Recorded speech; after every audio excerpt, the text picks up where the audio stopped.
तुम्हारे घर में आग लग जाए तो लोग सहानुभूति प्रकट करने आते, वो कहते हैं बड़ा बुरा हो गया। और तुम्हारा घर बड़ा हो जाए और एक नई मंजिल बन जाए, कोई नहीं आता कहने कि बड़ा अच्छा हो गया।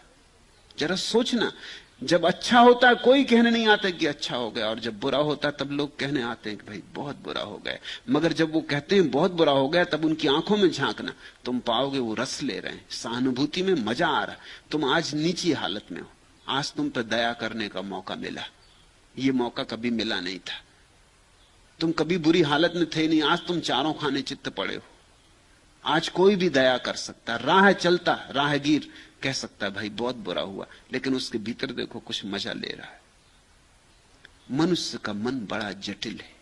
ये 5 भिक्षु बुद्ध की सेवा में रत रहे, लेकिन जब बुद्ध ने सब उपवास छोड़ दिया, तप छोड़ दिया,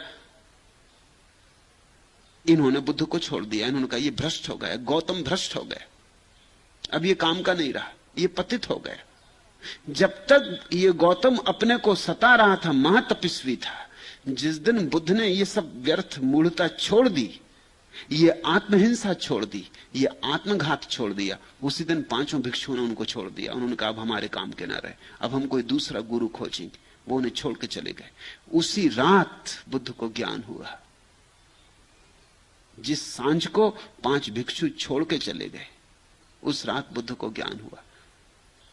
दूसरे दिन सुबह बुद्ध को पहली याद यही आई कि वो बेचारे 5 इतने दिन मेरे साथ रहे और आखिरी घड़ी छोड़ के चले गए।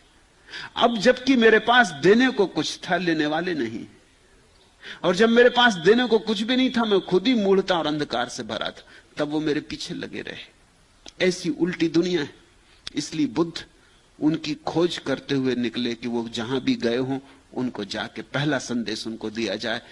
यद्यपि वो मुझे त्याग गए हैं, यद्यपि उन्होंने मान लिया कि मैं भ्रष्ट हो गया, लेकिन मेरे साथ बहुत दिन रहे, इतना कर्तव्य मेरा है कि पहला संदेश उन्हीं को दूं। इसलिए बुद्ध ने पहला प्रवचन उन्हीं 5 भिक्षुओं को दिया। उनका पीछा करते बुद्ध सारनाथ तक आए। जहां जहां पता चला कि वो दूसरे गांव चले गए, बुद्ध वहां गए। सारनाथ जाके उन्होंने देखा एक वृक्ष के नीचे 5 भिक्षुओं को बैठे हुए।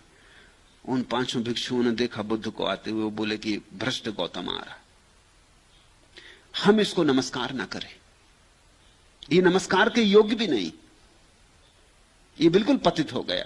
तो वो पीठ करके बैठ गए।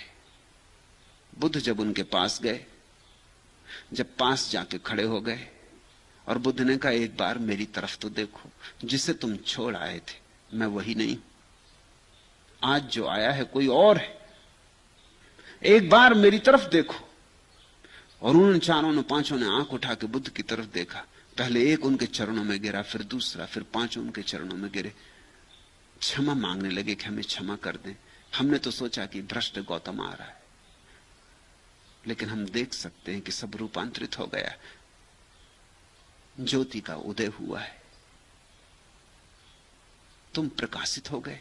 कैसे प्रकाशित हुए, हमें राह बताओ। बुद्ध ने कहा इसीलिए आया हूं। यह घटना सारनाथ जाते हुए रास्ते पर घटी।